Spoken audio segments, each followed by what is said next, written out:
तो बच्चों आज फिर हम आपको इस वीडियो में भी वही 2018 के क्वेश्चन का कुछ हम हल देने जा रहे हैं, जो 1 नंबर का क्वेश्चन होगा। और इसी क्रम में फिर हम आपको आगे भी बताते चलेंगे बहुत सारा, लेकिन 2000 क्वेश्चन का पहले प्रश्नों का हम जवाब दे देते हैं। धीरे धीरे आप देखते जाएंगे। 10, 20, 25 क्वेश्चन का हम जवाब प्रतिरोज हम आपको देंगे। इस क्रम में यहाँ जो लिखा हुआ है उसको आप देखें, क्या लिखा हुआ है। 26 नंबर का क्वेश्चन है, सरल रेखाएं x बराबर 2 तथा y बराबर -2 है। दो सरल रेखाएं हैं।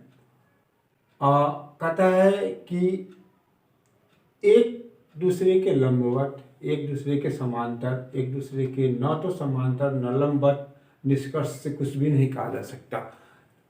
इस दोनों का हम लोग अगर ग्राफ खींचेंगे तो ग्राफ खींचने के लिए x बराबर 2, स्पेस कम है इसलिए ध्यान से देखिए। x बराबर 2 अगर है तो उसका हम लोग ग्राफ खींचेंगे तो बॉक्स जो हमारा बनेगा, मान जो हम प्राप्त करेंगे उसमें x क्या हो जाएगा, 2 हो जाएगा और y का मान कुछ भी आप डाल सकते हैं। तो वैसी स्थिति में जब आप ग्राफ खींचेंगे तो 1, 2 तो ये तो इसी पर रहेगा और फिर इसका 1, 2 तो इसका मतलब ये रेखा इस प्रकार से जाएगी। एक बिंदु यहाँ होगा, एक बिंदु यहाँ होगा। फिर दूसरा जो हम लोग खींचेंगे वो क्या है, y बराबर -2 तो उसका जो बॉक्स बनेगा उसमें जो मान आएगा वो इस प्रकार से है, x और y ये हो जाएगा -2, ये भी -2, फिर इसको 1, 2, 1, 2, 1, 3, 5 कुछ भी आप दे सकते हैं, ये अपने मन से दे सकते हैं। तो ये नीचे आएगा यहाँ, तो इसका मतलब क्या होगा कि वो रेखा इस प्रकार से जाएगा। तो क्या हो गया कि वह दोनों रेखा एक दूसरे के लंबवत होगा। इसको देखिए, इसमें क्या है, एक दूसरे के लंबवत, ये पहला। और इसको जो हम लोग उसमें जो चिन्हित करेंगे उसको थोड़ा ध्यान से, उसको वो जो रिंग जो होगा, सर्किल होगा, उसके अंदर पूरा आपको काला करना पड़ेगा। अगर वो इस प्रकार से कर दिए तो ये आपका गलत होगा। इस प्रकार से आपको नहीं करना पड़ेगा, थोड़ा सावधानी से उसको हम लोग ये करेंगे। उसमें कलर जो करेंगे वो ढंग से करना पड़ेगा, पूरे को लिखना पड़ेगा ढंग से। अब इसके बाद इसका जवाब हो चुका है तो हम थोड़ा इसको हम हटाते हैं इसलिए कि जगह हमारे पास रहे। तो दूसरा क्वेश्चन जो है वो कहता है कि 27वां नंबर A01, B05 तथा C34 से बने त्रिभुज का क्षेत्रफल निकालना है। तो त्रिभुज के तीनों शीर्षों का अगर निर्देशांक दिया हुआ है, नियामक दिया हुआ है, तो A हो गया, ये कितना 0, 1, B आपके पास हो गया 0, 5 और C हो गया कितना 3 और 4। तो इससे त्रिभुज का क्षेत्रफल निकालने का सूत्र होता है half into x1 y2 - y3 plus x2 y3 - y1 plus x2 होगा x3 y1 - y2। इस प्रकार से देखें, AR त्रिभुज ABC = 1/2 x1 y2 - y3 plus x2 y3 - y1 plus x3 y1 - y2। और इसमें हम लोग मॉड दे देंगे, मॉड देना जरूरी हो जाता है। अब यहाँ पे क्या होगा 1/2, तो यहाँ x1 का मान वहाँ से अगर लेते हैं, ये x1 x2 x3 y1 y2 y3, तो ये यहाँ क्या होगा 0 और ये 5 और यहाँ पे 4, तो यहाँ लिखेंगे 5 - 4। इसका मतलब ये भाग आपका खत्म हो गया, 0 गुना हो रहा है, x2 ये 0, यह भी खत्म हो जाएगा। तो क्या बचेगा y3 - y1, यहाँ देखिए y3 - y1, तो 4 - 1 प्लस x3, यहाँ कितना बचा 3 तो क्या हो जाएगा y1 minus y2, y1 minus y2, तो y1 माइनस 5, यहाँ क्या देंगे 1 माइनस 5। अब आपको इसी को सरल करना है, तो ये भाग आपका 0 हो गया, ये भाग 0 हो गया, बच गया यहाँ, तो उसको ये हाफ है तो हम यहाँ लिख देते हैं, जगह नहीं है 1/2, तो ये 0 है, ये 0, यहाँ हो जाएगा 3 गुने -4। अब ये 3 गुने -4 क्या होगा, 1/2 गुने 4 तिहाई 12। अब यहाँ इससे ये कट जाएगा तो 6, इसका मतलब क्या हो गया -6, इसका मतलब हो गया 6 वर्ग इकाई इसका क्षेत्रफल होगा। यहाँ पे सी इसका जवाब हो गया। सी नंबर में जो होगा उसको हम लोग घेर देंगे। इसके बाद यह भी क्या कहता है, त्रिभुज का क्षेत्रफल जिसके शीर्ष ये भी निर्देशांक दिया हुआ है, तो इसका भी हम लोग इसी सूत्र को हम रहने देते हैं और उसी सूत्र पे हम उसको डालने का कोशिश करेंगे। अब आप देखेंगे कि किस प्रकार से वो बनता है।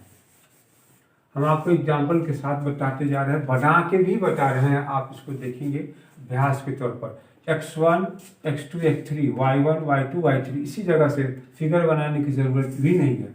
तो यहाँ लिख देंगे 1/2 ये x1 -4 bracket 0 0 minus y1 minus y2 minus y3, यहाँ पे क्या होता है y2 3 माइनस 0, इसके बाद प्लस x2 ये 0 y3 minus y1 y3 minus y1, तो ये क्या हो जाएगा, ये भी 0 -0 प्लस यहाँ क्या हो जाएगा, अब ये 0, तो यहाँ फिर ये x3 हमारा कितना 0 हो गया, तो y1 माइनस y3, तो ये y1 माइनस y3। अब इसको हम लोग सरल करेंगे, तो सरल करने से ये दोनों भाग तो 0 हो रहा है, तो यहाँ पे क्या हो जाएगा 1/2 और इससे इसमें गुना करेंगे तो ये हो जाएगा -4 तिहाई 12, इससे ये कट गया तो 6, इसका भी जवाब ये 6 कितना हो जाएगा 6 वर्ग इकाई, इसका भी जवाब कितना सी ही होगा और वहाँ भी 6 ही लिखा हुआ है। यहाँ पे फिर इसको देखें, दूसरा 29वां नंबर है, वो क्या कहता है, उस बिंदु का नियामक जो बिंदु 1 1 तथा 2 3 को जोड़ने वाले रेखाखंड को 2:3 के अनुपात में विभाजित करता है। ये विभाजन सूत्र हो गया, m और n के अनुपात में विभाजित करता है। तो उसके लिए जो सूत्र हमारे पास है वह है कि m x2 plus n x1 बटे m प्लस n और m y2 plus n y1 बटे m प्लस n। तो ये अनुपात आपको ये m और n हो गया, ये दोनों बिंदु हो गया। तो इससे अब हम लोगों को थोड़ा सा एक्स्ट्रा आपको चलना पड़ेगा, क्योंकि अब फिगर बनाएंगे तो फिर समय आपके पास नहीं है, समय की कमी है। तो यहीं से बात को समझ के डायरेक्ट सूत्र पे लिखेंगे, सूत्र भी याद होता है, तो जितना आपका अभ्यास होगा उतना जल्दी वहाँ पे मान रख सकते हैं। तो यहाँ पे टाइमिंग भी वहाँ देखना पड़ेगा, तो ये हो जाएगा 2 × ये 2 हो गया और y क्या x2, तो x2 ये x1, तो x2 यहाँ पे क्या हो जाएगा 2 प्लस n आपका क्या है 3 और x1 क्या हो जाएगा 1, ये 1 बटे 2 प्लस 3, ये माना गया। फिर दूसरा n की जगह पर हमारे पास कितना है 2 गुने y2, तो y2 यहाँ है 3 प्लस ये 3 n ये 3 गुने y1 यहाँ 1 और नीचे 2 प्लस 3, इसी को हम लोग सरल कर लेंगे तो इसमें से कोई न कोई एक युग्म आपके पास आ जाएगा। तो ये हो गया 4 जो 3 बटे 5 और यहाँ है 6 जो 3 बटे कितना हो जाएगा 5। तो ये हो जाएगा 7/5 और ये हो जाएगा 9/5। ये युग्म कहीं है, ये पहला नंबर में है, यहाँ दिखाई दे रहा है, तो यही इसका जवाब। तो थोड़ा सा इसको शॉर्टकट सूत्र याद होना चाहिए। सूत्र तो फिर हम आपको बता रहे हैं, जरूर से जरूर विषय वस्तु जो मेन प्रश्न होता है उसके सिद्धांत को तो जानना ही पड़ेगा, उसी में से बात निकला हुआ रहता है, ये आपको मान के ही चलना पड़ेगा। सिर्फ इसी क्वेश्चन पर आप निर्भर रहेंगे तो ये संभव नहीं है, किसी भी स्टूडेंट के लिए ये संभव नहीं है, या कोई भी रट के इस प्रश्न को आपको नहीं बना पाएंगे, क्या कि उसमें से बात निकाल के आपको देगा और उसी बात को घुमा देगा जिससे आप नहीं समझ पाएंगे। तो इसलिए थोड़ा सा एक्स्ट्रा आपको सोचना पड़ेगा। तो फिर ये अब ये भी निर्देशांक ज्यामिति से ही, कोऑर्डिनेट ज्योमेट्री से ही यह भी प्रश्न है। कहता है कि बिंदु -3, 4 की दूरी मूल बिंदु से क्या होगा। तो ओरिजिन से मूल बिंदु से दो बिंदुओं के बीच की दूरी निकालने का जो सूत्र है वो अलग है, और मूल बिंदु से दूरी निकालने का सूत्र है x² + y² का रूट अंडर। यहाँ पे -3 का होल स्क्वायर प्लस 4 का स्क्वायर का रूट अंडर, ये हो जाएगा 3 तिहाई 9 जोड़ 4 चौका 16, ये कितना हो जाएगा 25, और फिर ये कितना हो गया 5। तो यहाँ पे क्या कह रहा है, यहाँ पे डी उस मूल बिंदु इतना की दूरी मूल बिंदु से कितना हो जाएगा, तो 5 इकाई। तो ये 5 इसका जवाब हो गया। तो सूत्र याद होने के बाद बनना है। अब ये 31वां प्रश्न जो दे रहा, जो हमारा ये निकालना है, इसमें हम लोगों को क्या किस दो त्रिभुज समरूप है। कहता है कि दिए गए त्रिभुज पी क्यू आर में ए बी समांतर क्यू आर, ये दोनों समांतर है, और दो समरूप त्रिभुज पी ए बी और त्रिभुज पी क्यू आर के क्षेत्रफलों का अनुपात दिया हुआ। पी ए बी और पी क्यू आर क्या चीज हमारे पास है, ए आर त्रिभुज पी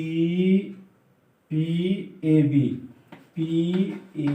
बी बटे ए आर त्रिभुज पी क्यू आर, ये कितना के बराबर है 1/2। और तो ये 1/2 है, तो ये क्या होता है, हम जानते हैं कि त्रिभुज दो समरूप त्रिभुजों के क्षेत्रफलों का अनुपात उनकी संगत भुजाओं के वर्गों के अनुपात के बराबर होता है।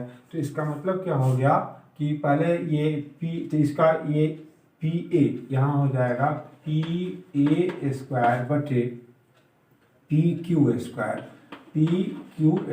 अब यहाँ इसका मान हम लोग डाल दें तो यहाँ पे ये क्या हो जाएगा, PA बटे PQ आपके पास हो जाएगा 1/2 का रूट अंडर, मीन्स 1/√2। तो PA बराबर कितना हो गया 1, PQ बराबर होगा √2। और हम लोगों को जो अनुपात निकालना है उसको गौर से देखिए, वह निकालना है PQ। तो PQ के जगह पर हमारे पास PQ के जगह पर कितना हो गया, PQ के जगह पर हो गया √2 और PA के जगह पर हो जाएगा 1। तो यहाँ है PQ बटे AQ। तो अब AQ का मान मेरे पास नहीं है, तो हम लोग क्या करें, ये पूरा मान है और AP का मान है, तो AQ हमारा पूरा में से इसको घटा देंगे, तो AQ हमारे पास क्या हो जाएगा, PQ माइनस PA क्या हो जाएगा √2 - 1। तो अब हम लोगों को निकालना है, इसलिए और चूँकि यह रेखा इसके समांतर है, इसलिए PQ बटे AQ हो सकता है, यहाँ लिखेंगे, इसलिए चूँकि AB समांतर QR, इसलिए ये इसके समांतर, तो थेल्स प्रमेय से क्या होगा, ये इसके बटा में हो जाएगा PA, यहाँ लिखेंगे PA। हम लोगों को फिर क्या करना है, PQ बटे AQ, तो PQ बटे AQ होगा। PQ का मान हमारे पास कितना है यहाँ √2 और AQ का मान कितना है √2 - 1। अब ऑप्शन देखना पड़ेगा, यहाँ आपके पास आ रहा है √2 1 1√2 माइनस 1, 1√2 प्लस 1, और इनमें से कोई नहीं। तो इसका मतलब है कि ये जवाब आपका क्या हो जाएगा, इनमें से कोई नहीं। इस प्रकार से हम इसको बनाएंगे। फिर उसके आगे का क्वेश्चन फिर हम आपको बता रहे हैं। वो आगे का क्वेश्चन 32 नंबर का क्वेश्चन देखें। इसमें क्या कहता है, दिए गए चित्र में, वहाँ फिगर दिया हुआ है, ओ वृत्त का केंद्र है और कोण BAC ये कितना के बारे में कह रहा है, 60 डिग्री। ये 60 डिग्री दिया हुआ है, तो कह रहा है कि कोण OBC ये कोण कितना का होगा, यह आपसे पूछा जा रहा है। तो यह भी बहुत आसान है। यह कहता है इसमें कि किसी वृत्त के केंद्र पर का कोण परिधि पर के कोण का दुगुना होता है। तो उस नियम से हम यहाँ क्या करें, ये 60 है, तो ये जो कोण होगा वो हमारा कितना हो जाएगा, 120 हो गया। अब इसको गौर से देखें कि त्रिभुज OBC में OB बराबर OC है, वृत्त की त्रिज्या है, इसका मतलब वह क्या हो गया, समद्विबाहु त्रिभुज हो गया।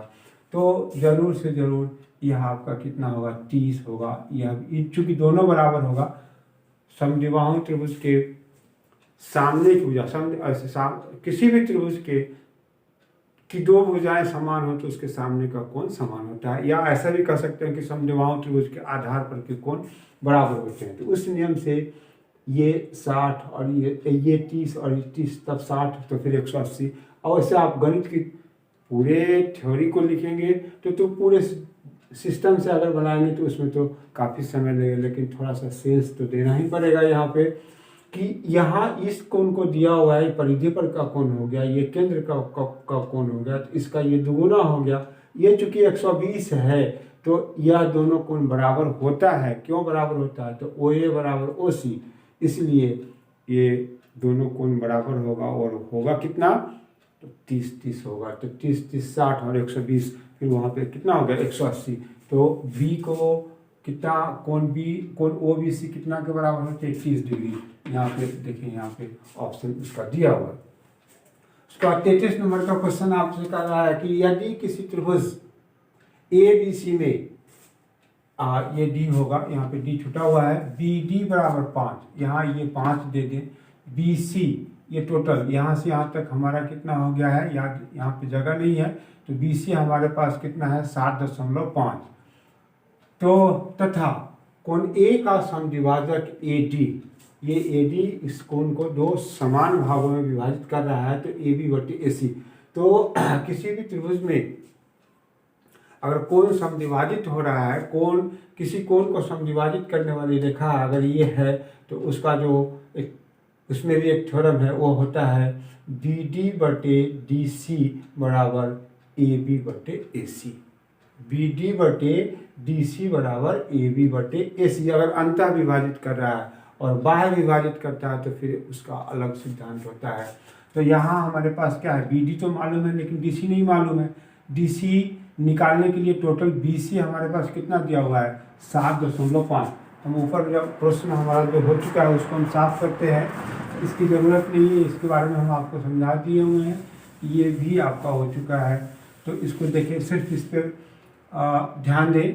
तो यहाँ पे AB/AC हमारे पास क्या है, BD/DC नहीं, DC नहीं है, DC के लिए BC दिया हुआ है, तो BC में से BC हमारा है कितना, 7.5, और हम लोगों को निकालना है DC, इसमें से 5 को हम लोग घटा दें तो कितना, CD हमारा कितना हो जाएगा, घट जाएगा 2.5।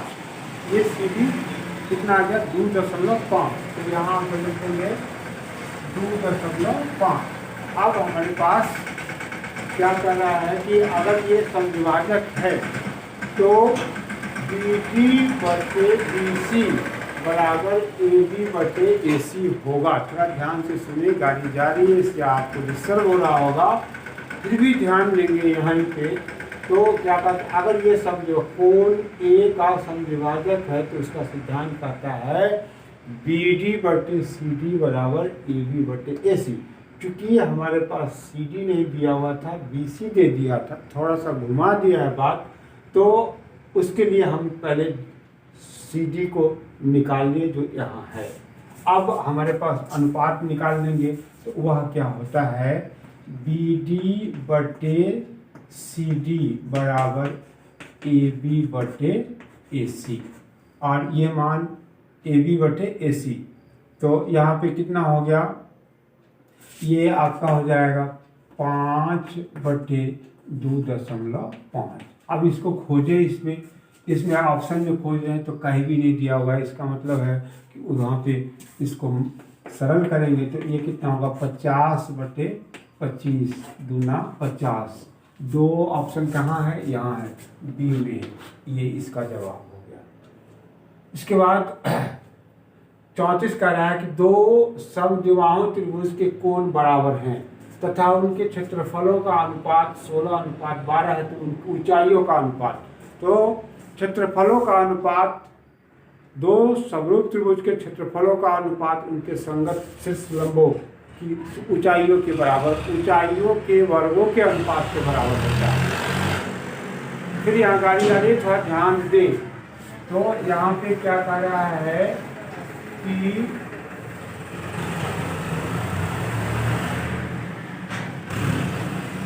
अब गाड़ी चली गई, ध्यान से देखिए, दो समद्विबाहु त्रिभुज के कोण बराबर हैं तथा उनके क्षेत्रफलों का अनुपात इतना है, तो उनकी ऊंचाइयों का अनुपात ज्ञात करें। दो समद्विबाहु त्रिभुज है तो वह क्या होगा, समरूप होगा। समरूप होगा तो उनके क्षेत्रफलों का अनुपात उनके ऊंचाइयों के वर्गों के अनुपात के बराबर होगा।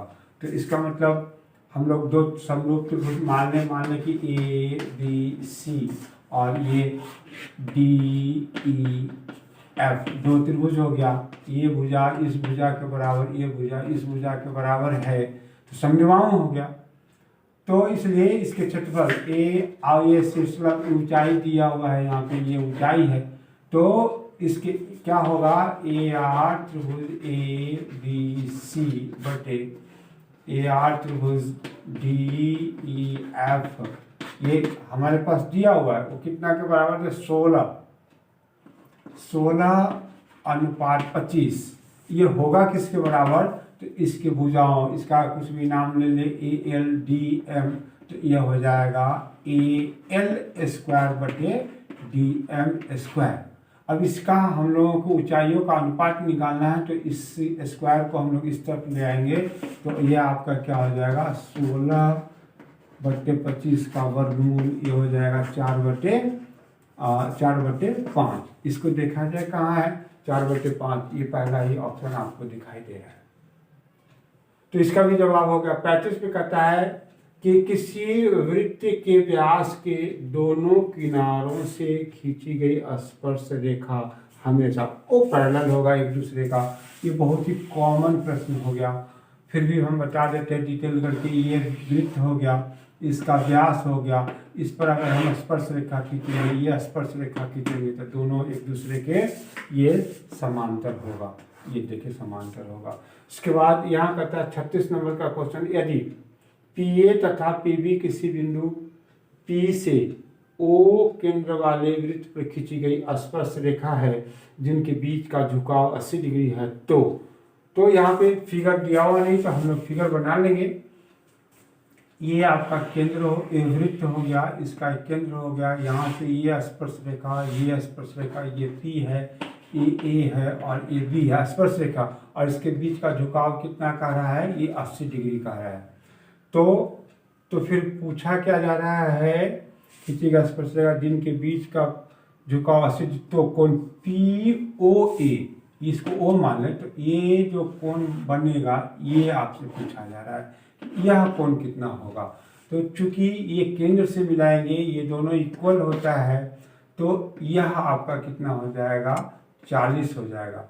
ये त्रिज्या है, यह स्पर्श बिंदु हो गया, तो उस पर त्रिज्या और स्पर्श बिंदु, स्पर्श रेखा पर त्रिज्या जो होती है वो लंब होती है, तो ये 90 हो गया, ये 40 हो गया, तो इसको निकालेंगे कोण POA बराबर हो जाएगा 180 माइनस 40 प्लस 90, यह हो जाएगा 180 माइनस 130, यह कितना हो जाएगा, ये 50। 50 कहाँ जवाब है इसका, यहाँ देखिए ये 50 इसका जवाब हो गया। तो ये भी बहुत ही कॉमन प्रश्न है, ये कोई हार्ड प्रश्न नहीं है। इसके फिगर को हम ऊपर बना रहे हैं। ये फिगर ये इस प्रकार से है,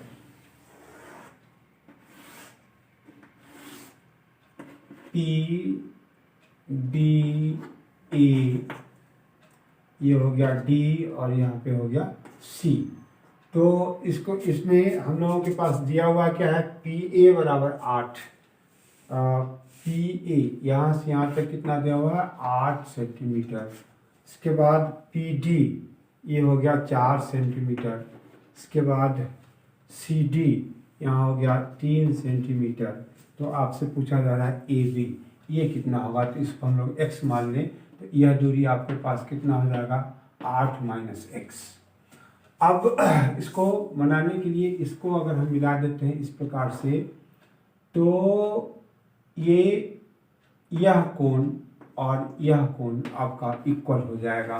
कैसे इक्वल होगा, तो ध्यान से देखें, इसको x मान लेते हैं या y मान लेते, चूँकि x यहाँ मान चुके हैं, तो इसको अगर हम लोग y मानते तो यह एंगल आपका कितना हो जाएगा, 180 माइनस y। ये चक्रीय चतुर्भुज हो गया। तो सब चक्रीय चतुर्भुज के सम्मुख कोणों का योग कितना होता है, 180। अब यहाँ आ जाए b के बारे में विचार करें, तो रैखिक युग्म से कोण b आपके पास कितना आ जाएगा, कोण b भी हो जाएगा 180 माइनस y। इसका मतलब क्या हो गया, ये दोनों इक्वल हो गया, कोण b और कोण c इक्वल हो गया। अब जो दो त्रिभुज हम लोगों को है, उस दोनों त्रिभुज को समरूप करेंगे। ध्यान से देखें कि त्रिभुज PBD और त्रिभुज PCA में P वैनिस्ट हो गया और B किसके बराबर हो गया, C के बराबर हो गया। इसका मतलब A समरूपता से दोनों त्रिभुज आपका समरूप हो गया। तो जब समरूप हो जाएगा तो इसकी संगत की भुजाएं आनुपातिक होगा। तो इसकी संगत की भुजाएं आनुपातिक होगा, तो इस कोण के सामने की भुजा क्या हो गया, PD, और इस कोण के सामने की भुजा क्या हो गया, AB। ये किसके बराबर हो जाएगा, तो इस कोण को बनाने वाली भुजा एक यहाँ हो गया, ये PB बटे, और इस कोण को बनाने वाली भुजा ये पूरा कितना हो गया, यहाँ PC, ये PC हो गया। अब इसका मान आप डाल दें, तो मान डालेंगे तो PD का मान कितना है, 4, AB का मान कितना हो गया, 8, PB हमारे पास 8 माइनस x, और ये फिर PC कितना होगा, इस दोनों को अगर जोड़ देते हैं तो यहाँ पे कितना हो जाएगा, 7। इसको हम लोग सरल करें तो 64 माइनस 8x बराबर कितना हो जाएगा, 28, माइनस 8x बराबर 28 माइनस 64, x बराबर माइनस 6, 14 में से 8 गया, 6 यहाँ बच गया, 2 5 यहाँ 3, तो इससे ये कट गया, x बराबर कितना हो जाएगा, 36 बटे 8। तो 4 से 4 दूनी 8, 9 चौक 36, 9 बटे 2 मीन्स कितना हो जाएगा, 4.5। इसका ऑप्शन ढूंढे 3B में, यहाँ पे है D इसका जवाब हो जाएगा। इसका जवाब कितना हो जाएगा, D। इसी को हम लोग कलर कर देंगे इस प्रकार से। तो फिर आज बच्चों आज इतना ही रहने दें, हम लोग फिर नेक्स्ट रोज हम आपको बताएंगे। इसी प्रकार से देते चले जाएंगे। टोटल प्रश्नों का हम बहुत सारा, टोटल तो कहा नहीं जा सकता है, 1 नंबर के क्वेश्चन का कोई अंत नहीं है, उसमें से बात निकलते चला जाएगा। उसको सिर्फ ध्यान दे के आप बनाएंगे, पढ़ेंगे तो जरूर से जरूर बन जाएगा। सिर्फ अभ्यास होना चाहिए।